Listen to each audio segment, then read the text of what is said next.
CMR news. Kamalapuram railway station లో Covid కు ముందు ఉన్న రైళ్ల నిలుపుదలను పునరుద్ధరించాలని డిమాండ్ చేస్తూ నిలుపుదల సాధనా కమిటీ ఆధ్వర్యంలో కమలాపురంలో భారీ ర్యాలీ నిర్వహించారు. స్థానిక ప్రజలు, వివిధ ప్రజా సంఘాల ప్రతినిధులు, నాయకులు ఈ ర్యాలీలో పాల్గొని తమ డిమాండ్లను ప్రభుత్వానికి, రైల్వే శాఖకు వినిపించారు. రైల్లో ఆపండి, కళ్ళు తెరవండి, రైల్లో ఆపండి, కళ్ళు తెరవండి, రైల్లో ఆపండి, అయ్యా కళ్ళు తెరవండి. కోవిడ్ కు ముందు ఉన్న రైలు నిలుపుదలను తిరిగి అమలు చేయడంతో పాటు తత్కాల్ రిజర్వేషన్ కౌంటర్ ను కొనసాగించాలని కమలాపురం ప్రజలు మరోసారి గట్టిగా డిమాండ్ చేశారు. ఈ వినతిపై రైల్వే శాఖ ఎలాంటి నిర్ణయం తీసుకుంటుందనేది వేచి చూడాలి.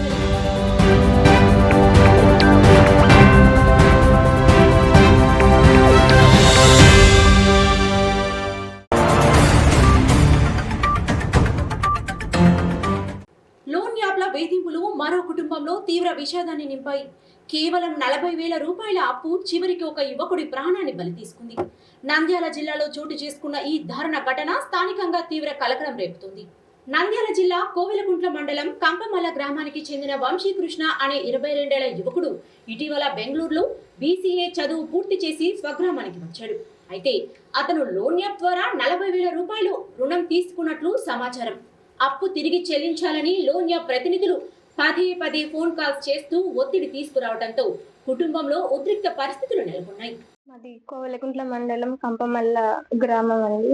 నా పేరు ఉమాదేవి, వంశీకృష్ణ చెల్లెలు. మా నాన్న పేరు వసుంధర్రావు, అమ్మ పేరు లీలావతి.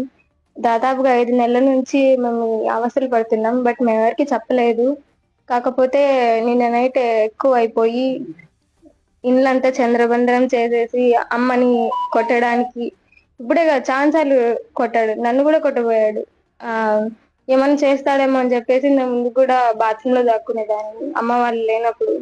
2 times నన్ను కూడా కొట్టాడు. 5 months నుంచి సైకోగ్ లాగానే బిహేవ్ చేస్తున్నాడు. అది నైట్ ఎక్కువైపోయి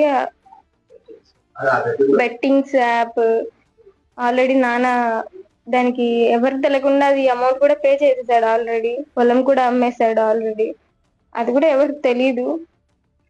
ఎందుకని అన్ని దాచేసి బాగుపడతాడు అనుకుని అలానే, బట్ అవ్వలేదు. అసలు ఘటనకు దారితీసిన పరిస్థితులు ఏంటి, లోన్ యాప్ వేధింపులు ఎంతవరకు కారణమయ్యాయి అనే అంశాలపై దర్యాప్తు కొనసాగుతుంది. కంపమల్ల గ్రామంలోని BC కాలనీలో లీలావతి అని చెప్పేసి మేకల లీలావతి ఈరోజు ఫిర్యాదు ఇవ్వడం జరిగింది. వాళ్ళ కొడుకు వంశీకృష్ణ BCA చేసి ఈ సంవత్సరము జనవరిలో ఇంటికి వచ్చినాడు.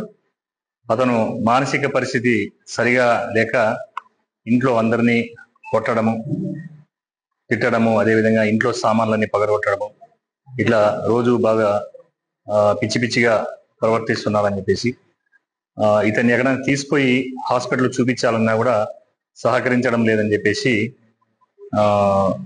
నిన్నటి దినము 7వ తారీఖున రాత్రి సుమారు 9:30 గంటలకి ఈ లీలావతి భర్త వసుంధర రావు ఇతను ఇంట్లో నుంచి బయట ఊర్లోకి వెళ్ళిన ఆ సమయంలో చనిపోయినటువంటి వంశీకృష్ణ ఎవరైతే ఉన్నారో వాళ్ళ మదర్ని బాగా విపరీతంగా ఎంట్రుకలు పట్టుకొని కొట్టి, గొంతు పట్టుకొని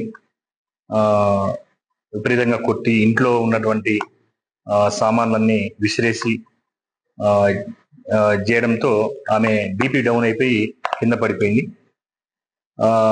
సుమారు 11 గంటలకి ఈ వసుంధర వాళ్ళ భర్త వచ్చి ఏం జరిగిందని చెప్పేసి అంటే ఆ విధంగా కొట్టినాడని చెప్పేసి చెప్పడంతో అతను ఇంకా ఇతను ఇలానే ఉంటే రోజు ఇంకా వీళ్ళని ఏదో ఒకటి చేస్తాడనే ఉద్దేశంతో ఇంట్లో ఉన్న పికాసి కట్టె తీసుకొని ఇంట్లో పడుకొని ఉన్నటువంటి ఈ వంశీకృష్ణ తలపైన, కుడి కణత పైన కట్టెతో బలంగా కొట్టడంతో రక్తగాయాలై అక్కడే చనిపోవడం జరిగింది.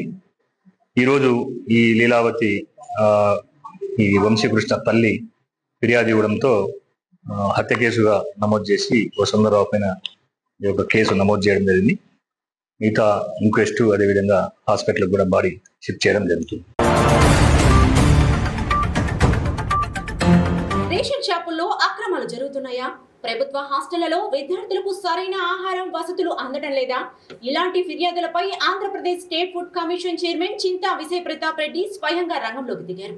అన్నమయ్య జిల్లా రైల్వే కోడూరులో Andhra Pradesh state food commission chairman Chinta Vijay Pratap Reddy పలు అంగన్వాడీ కేంద్రాలు, రేషన్ షాపులు, ప్రభుత్వ హాస్టళ్లలో ఆకస్మిక తనిఖీలు నిర్వహించారు. తనిఖీల సందర్భంగా అక్కడి పరిస్థితులను నిశితంగా పరిశీలించిన ఆయన విద్యార్థులతో నేరుగా మాట్లాడి భోజన నాణ్యత, వసతి సౌకర్యాలు, ప్రభుత్వ సంక్షేమ పథకాల అమలుపై వివరాలు అడిగి మరీ తెలుసుకున్నారు. నేనండి Vijay Pratap Reddy, AP state food commission chairman. ఈరోజు నిన్నటి దినాన ఈరోజు మన తిరుపతి డిస్టిక్ పర్యటిస్తూ ఉన్నాం. నిన్నంతా శ్రీకాళహస్తి, సత్యవేడు, తిరుపతి టౌన్లో చేయడం జరిగింది. ఈరోజు రైల్వే కోడ్ రావడం జరిగింది. గతంలో నేను రైల్వే కోడ్కి ఇప్పుడు రాలేకపోయాను, ఎందుకంటే లాస్ట్ టైం ఇది కడప డిస్టిక్లో ఉండేది. కొంచెం ఎండింగ్ బార్డర్ కాబట్టి కొంచెం మిస్ అయింది. ఈసారి ఖచ్చితంగా ఈ ఊళ్ళో అన్ని తిరగాలా, చూడాలా ఎలా ఉంది అనే ఉద్దేశంతో యాక్చువల్లీ ఒక 4 years బ్యాక్, నేను దాదాపు 4 years 3 months బ్యాక్ నేను ఛార్జ్ తీసుకున్నాను. అప్పటి నుంచి ఇప్పటి వరకు చాలా పెను మార్పులు నేను గ్రహిస్తూ ఉన్నా. వాస్తవంగా అంగన్వాడీ సెంటర్లు అయితేనేంటి, ఇట్లా మిడ్ డే మీల్స్లో అయితేనేంటి, ఒకప్పుడు మిడ్ డే మీల్స్లో గంజి ఉంచేవాళ్ళు విపరీతంగా. అప్పటి నుంచే ఫోర్టిఫైడ్ కెనల్స్ కలిపేవాళ్ళు బియ్యంలో. అప్పుడు గంజి ఉంచకుండా చేస్తేనే ఆ విటమిన్స్ పిల్లలకు చేరతాయి. అలాంటిది ఈరోజు ఎవరిని అడిగినా కానీ, వంట వాళ్ళని కానీ, ఎవరిని అడిగినా కానీ లాస్ట్కు ఎంత చదువు రాని వాళ్ళైనా ఏ బలం ఉందంట సార్ దాంట్లో అనే కాడికి వచ్చింది. చాలా నాకు సంతోషంగా ఉంది. ఇవన్నీ కూడా ఎంతో ప్రజలకు మేము మోటివేట్ చేసి సోషల్ మీడియాలో వీడియోస్ పెట్టి ఎన్నో అవేర్నెస్ ప్రోగ్రామ్స్ చేస్తే ఈ స్థాయికి వచ్చింది. రేషన్ షాప్స్ కూడా చాలా బాగున్నాయి. నేను ఎక్కడా చూడలేదు ఈ ఊళ్ళో చూసినట్టుగా. ఎందుకు దానికి ఉదాహరణ చెప్తున్నానంటే, మా అధికారులు తీసుకెళ్తాం. మేము ఒకటి లొకేషన్ పెట్టుకొని అదే పనిగా ఇప్పుడు వెళ్ళడం జరిగింది, ఎవరికి తెలియకుండా. ఆడైంది కూడా ఆడ కూడా పర్ఫెక్ట్గా ఉంది. అందుకు ఆడ పబ్లిక్ని కూడా అడిగాం మేము మళ్ళీ. ఎందుకంటే ఏ ఊర్లో చూసినా కానీ 20 కేలకు 18 కేలు 17 కేలు ఇవ్వడం, చక్కెర 17 రూపాయలు అంటే 20 రూపాయలు తీసుకోవడం, ఇవన్నీ జరుగుతూ ఉన్నాయి. ఈ రైల్వే కోడూరులో మటుకు అందరూ న్యాయంగానే పనిచేస్తూ ఉన్నారు అనిపించింది. కొంచెం స్టేజ్ 2 అన్లోడ్ చేసే హమాలీలు అక్కడ ఎమ్మెల్యేస్ పాయింట్ నుంచి కాకుండా లోకల్ వాళ్ళు వస్తూ ఉన్నారు. వాళ్ళకు కూడా నేను మీ ద్వారా చెప్తా ఉన్నా, కొంచెం బియ్యం తీస్తూ ఉన్నారండి, 200-300 కేలు తక్కువ వస్తూ ఉన్నాయని చెప్పి మాకు బాగా కంప్లైంట్లు వచ్చాయి. ఇవన్నీ కూడా కొంచెం రెక్టిఫై చేసుకోండి, కరెక్ట్ కాదు. మనము పైనుంచి సక్రమంగా జరిగితే కింది స్థాయి వరకు సక్రమంగా ఉంటుంది. ఎక్కడ పైన పొరపాటు జరిగి వాళ్ళు తక్కువ ఇస్తే వీళ్ళు ఏం చేస్తారు, వేరే మార్గం లేదు కదా. అట్లా వీళ్ళు కూడా తగ్గించి ఇవ్వడము, లేకుంటే పబ్లిక్ దగ్గర నుంచి కొండము, ఈ విధంగా జరుగుతూ ఉంది. అవి ఈ ఊళ్ళో అయితే నేను బాగా రైల్వే కోడ్లో సాటిస్ఫైడ్ అయినాను. అంగన్వాడీ సెంటర్లు చూసాము, అన్నీ బాగున్నాయి. మిడ్ డే మీల్స్ ఒక 2-3 స్కూల్స్ చూసాము, భోజనాలు బాగా చేస్తూ ఉన్నారు. పిల్లలు 100% తింటూ ఉన్నారు.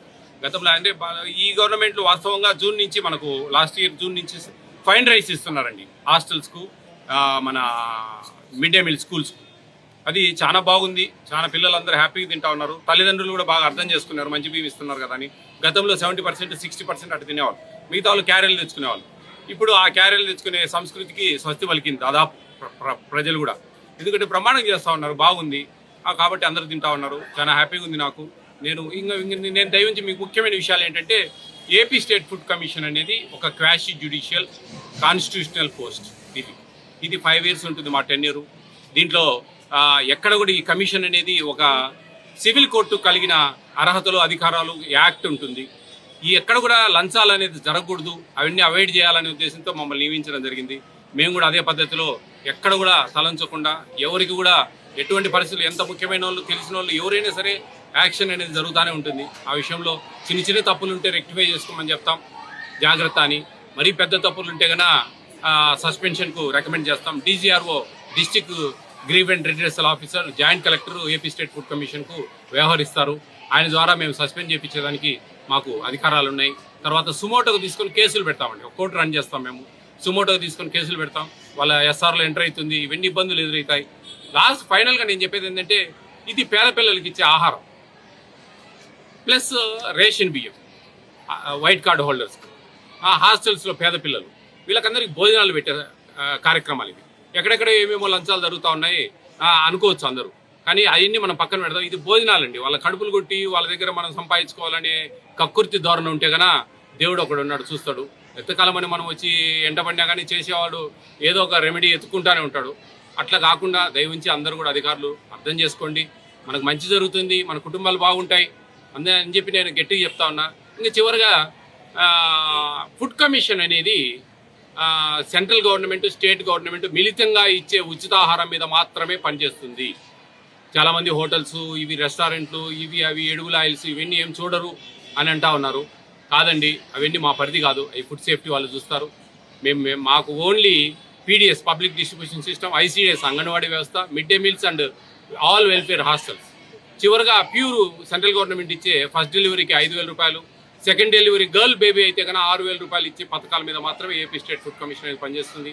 ఎక్కడ ఏ అన్యాయాలు జరిగినా కానీ మాకు వాట్సాప్ రూపంలో వీడియోలు మాత్రం పంపించగలిగితే, వీడియోలు మాత్రమే, మీరు మ్యాటర్ పెట్టినా ఫోటోలు పెట్టినా మేము రెస్పాండ్ కాము, ఎందుకంటే అవి సాక్ష్యాలుగా పరిగణించలేము.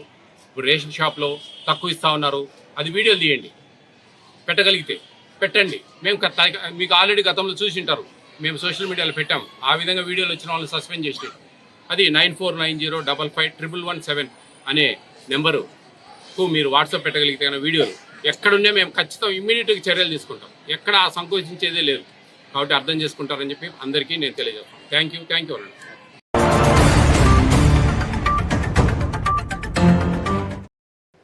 Follow for more updates, Rayalaseema News, Jai Rayalaseema.